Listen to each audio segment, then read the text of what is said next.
Bom, a gente vai dar continuidade ao projeto R-Ideas, né, Ideias de Programas em R, falando de um tema muito interessante, muito útil também, que é a mineração de textos. Na verdade, a gente vai falar também de outra questão. Esse é um tema que tem uma complexidade é, bastante, bastante grande. Bom, a questão básica é que muitas das ferramentas, ou pelo menos as melhores ferramentas que são feitas para essa área, são feitas primariamente para a língua inglesa. Tem bastante coisa que tem sido adaptada, principalmente para o português, principalmente pelos projetos de software livre, como o LibreOffice e etc. Mas ainda as ferramentas não estão tão avançadas como estão em inglês. Então a gente encontra coisas em inglês propondo, enfim, certas soluções, etc. E são convincentes, mas quando a gente aplica as mesmas coisas em português, encontra bastante dificuldade adicional. Algumas dessas dificuldades são contornáveis, mas com certeza não estão nas experiências iniciais. Então, esse vídeo mesmo deveria ter sido, enfim, apresentado neste sábado, e aqui a gente está na segunda e ainda não está completo. Então a gente vai tomar duas providências. Uma, vamos manter como chama? Essa frequência de divulgar vídeos do projeto R-Ideas semanalmente. Mas a gente vai ter dois tipos de projetos nesse caso, né? Projetos práticos, resultados práticos de mexer com R, né? Relativamente mais avançados, ou pelo menos intermediários. E vão ter dois tipos de vídeos. Um que são dicas práticas, etc., mas geradas em menos tempo. E outra, projetos mais ambiciosos como esse, que a gente vai fazer em paralelo com uma exigência de tempo mais fluida, né? Então, digamos que a gente publique um desses projetos mais ambiciosos por mês e mantendo semanalmente as questões mais leves, né? Na verdade, esse mesmo projeto de mexer com mineração de texto trouxe um monte de questões pequenas que vão poder ser aproveitadas, né? Então a gente vai ter uma buffer, né, cheia de pequenos vídeos para ter folga para gerar projetos mais ambiciosos. E esses projetos mais ambiciosos vão sempre trazer ideias, né, de melhorias, de propostas, tal, que no fundo vão ser pequenos vídeos. Então vai estar tudo bem, vai estar tudo integrado, mas vai exigir um planejamento mais cuidadoso do que a gente estava assumindo, de fazer o vídeo já na véspera da entrega. Então não vai poder ser assim, porque naturalmente é uma coisa de programação mesmo, né? Você tem, às vezes, dificuldades inesperadas, né? Quando você estuda uma tecnologia tal, aplica em certos casos, quando você vai aplicar num caso particular, você encontra coisas novas, né? Então, inclusive essa coisa de ter pequenos projetos já vai começar agora. A gente, para realizar esse projeto, desenvolveu, na verdade, 3 programas, e aqui neste vídeo, a gente vai comentar só o primeiro deles, tá? Bom, é isso. Então vamos lá. A gente usou basicamente 3 pacotes, né? O básico, que é o TM, de Text Mining. Usamos um que é não sei como pronuncia, Hunspell, talvez, Unspell, não sei. que é um projeto que é usado pelo pessoal que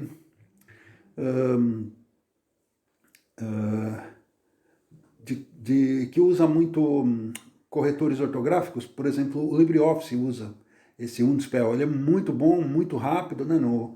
Ele precisa atender às exigências do LibreOffice, que é corrigir a sua ortografia, etc., em praticamente tempo zero, né? Você digitou, ele já percebeu a correção ortográfica. E entre os pacotes que a gente analisou, ele é o que deu melhores resultados. A gente usou ele para um processo chamado de stemming, em inglês, né? Que em português estão chamando de stemização. Eu nunca vi essa palavra, mas a ideia básica é identificar, vamos dizer, derivações, declinações das palavras, né? Por exemplo, se você escrever matou, matei, mataste, etc., ele vai ter que reconhecer que tudo isso são declinações do verbo matar, né? Isso facilita depois a contagem de frequências. Em vez de você contar todas as ocorrências de matei, de matou, de mataste, você busca só a ocorrência de matar, né? Fica muito mais significativo.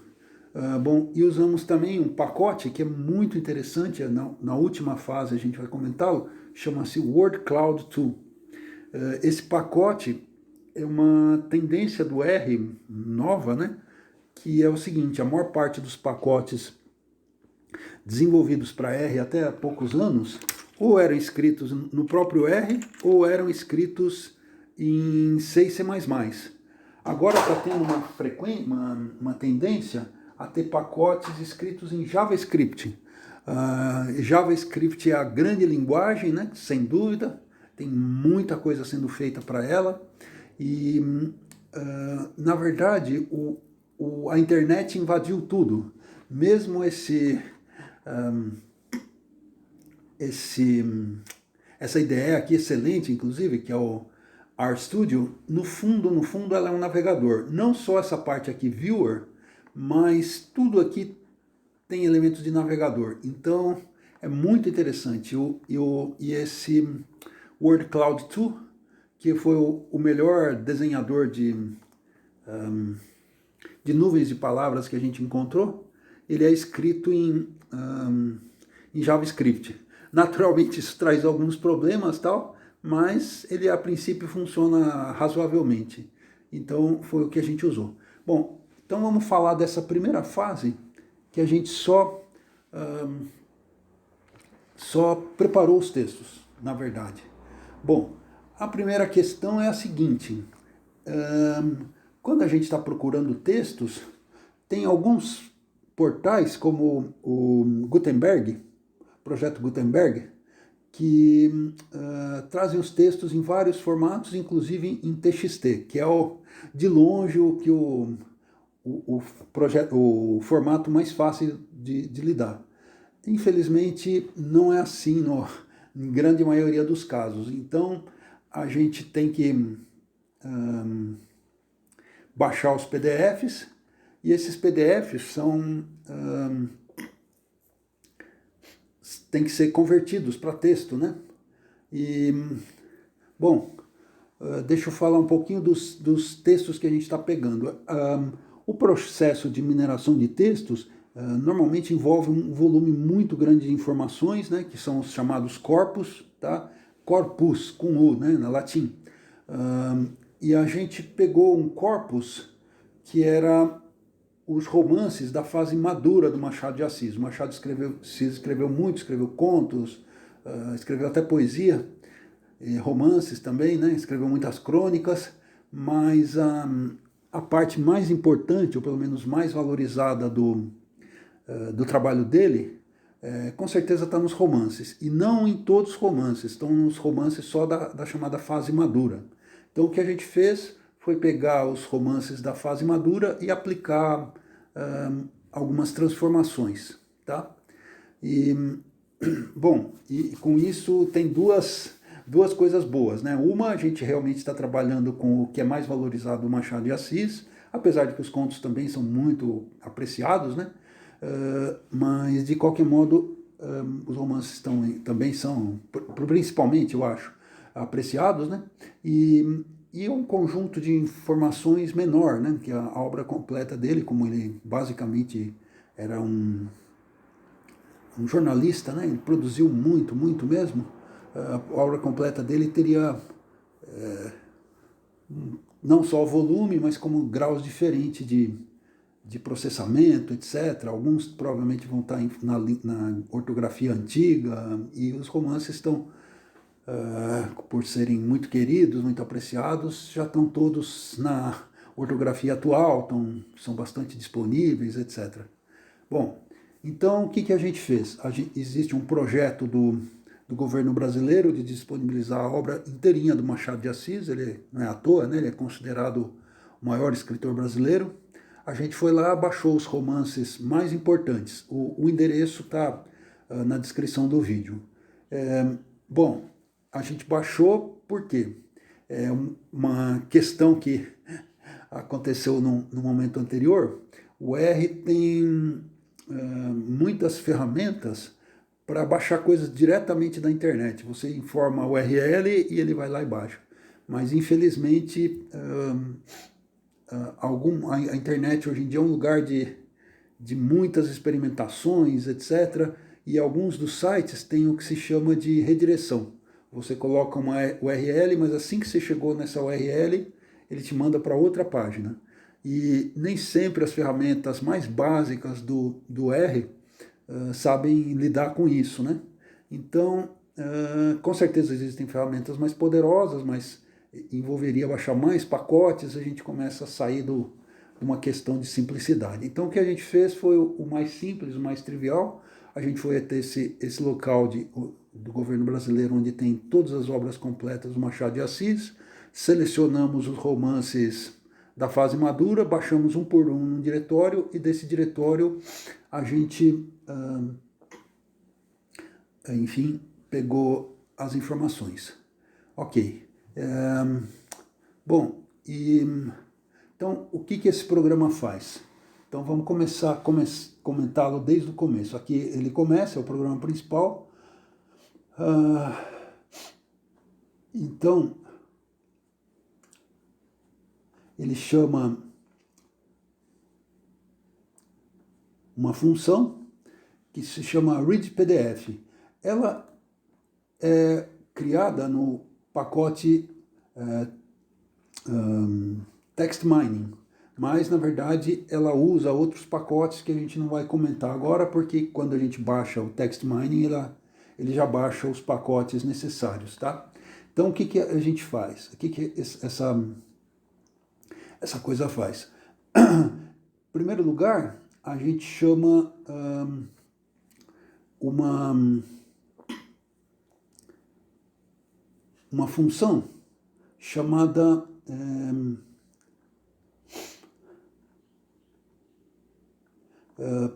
readPDF, desse pacote Text Mining, né, TM. E aí a gente diz para ele que a gente quer que ele crie para a gente uma função, ou devolva uma função, que vai ler um PDF, é verdade, mas vai retirar o layout, quer dizer, vai tirar o negrito, vai retirar o itálico e vai colocar para a gente nisso aqui, nesse endereço de função, esse ponteiro de função, ok? Aí, o que a gente vai fazer?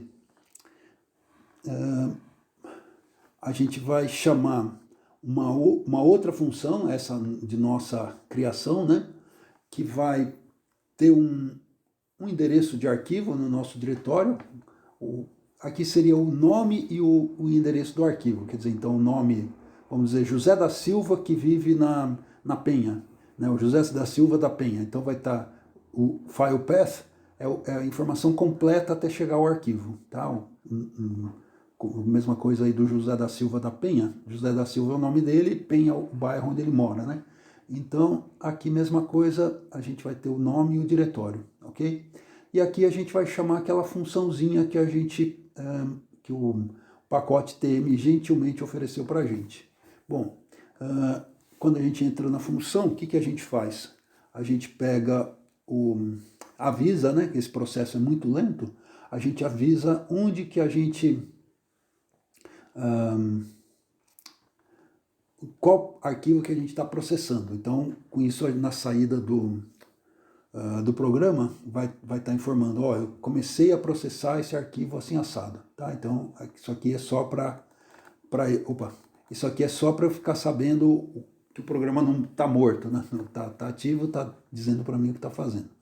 Aqui, finalmente, é onde eu vou chamar essa função que foi obtida através do pacote TM.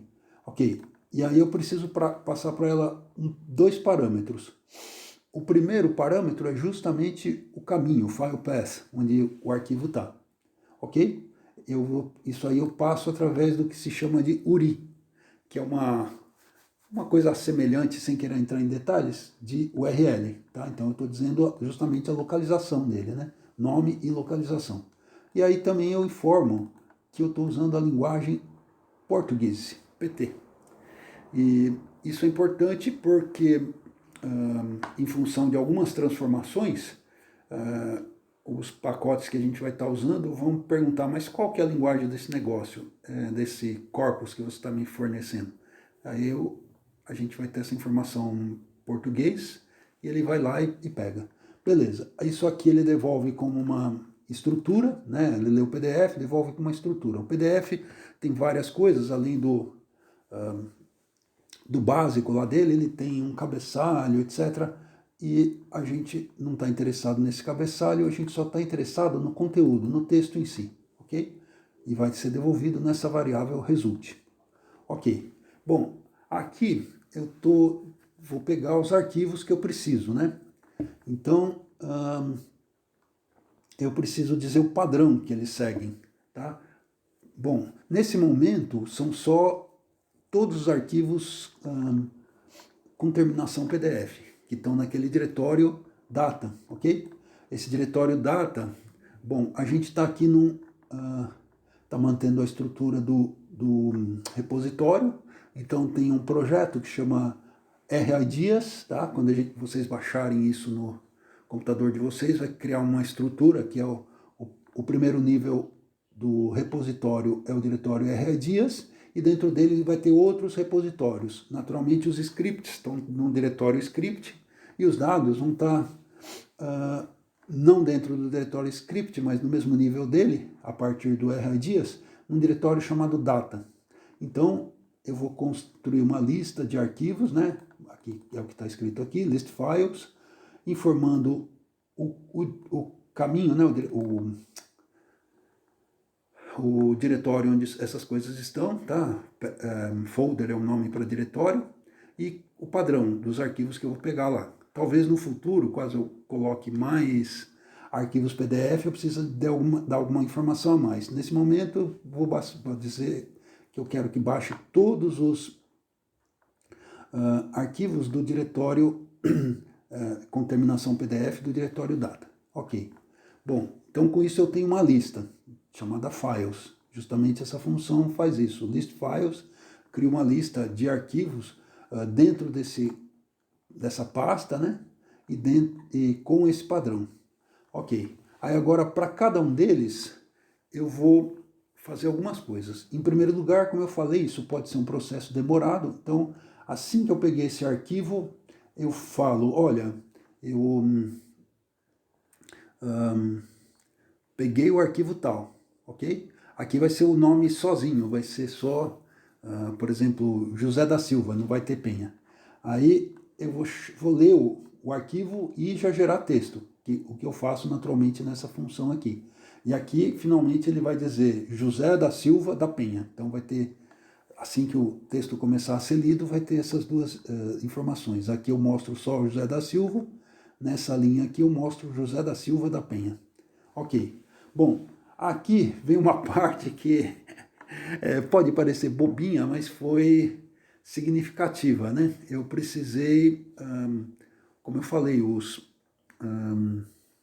esses pacotes que lidam com, enfim, tratam com as palavras, tem alguma dificuldade com coisas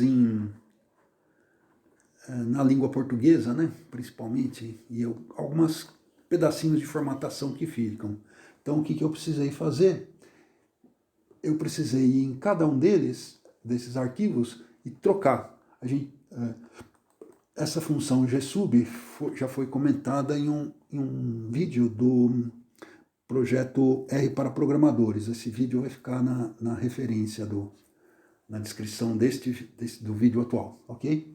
Então, eu fui nessa função gsub, chamei essa função gsub em cima do texto e joguei fora um hífen, na verdade um travessão, que é um caractere especial que o programa, módulo que a gente está usando, o pacote que a gente está usando, o Unspell, não gosta muito.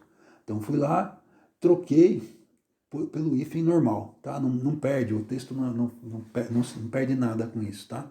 Mas, como eu falei, o Unspell não gostou disso quando ele encontrou lá no texto que eu mandei ele processar, né?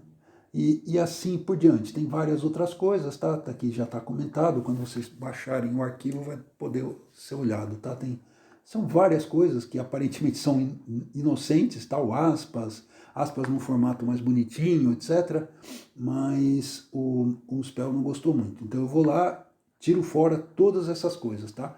Para eu descobrir que ele não gostava, eu tive que rodar os textos em muitas e muitas vezes, né, para poder ter uma amostragem suficiente de todos os caracteres. Ainda não está completo, talvez eu faça uma experiência mais direta, mas por enquanto essas transformações foram suficientes para eu poder fazer o Unspell rodar.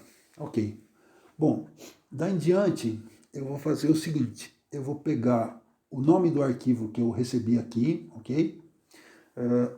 Ele veio com a terminação PDF. Eu vou pedir para quebrar esse arquivo,